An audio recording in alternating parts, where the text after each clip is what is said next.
Welcome to Chillin' 101. We hope this video helps. In this video, I will show how to make French toast Nick Digiovanni updated. Start by choosing thick, day-old bread and slice evenly for consistent cooking. Whisk together eggs, milk, a pinch of salt, vanilla, and your preferred sweetener for a smooth custard.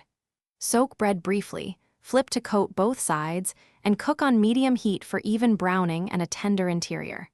Finish with butter and your favorite toppings.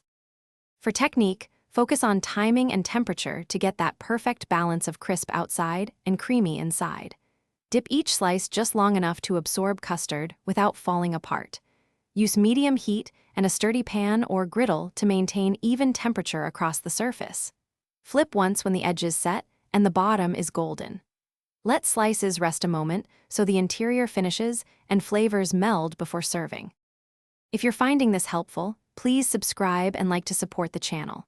Quick recommendation: the Shark AI Ultra Robot Vacuum is great for kitchens with crumbs and spills, offering voice control and smart cleaning so you worry less about sweeping.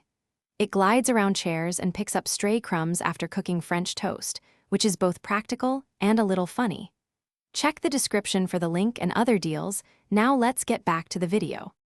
Explore flavor by tweaking the custard and toppings to suit your mood.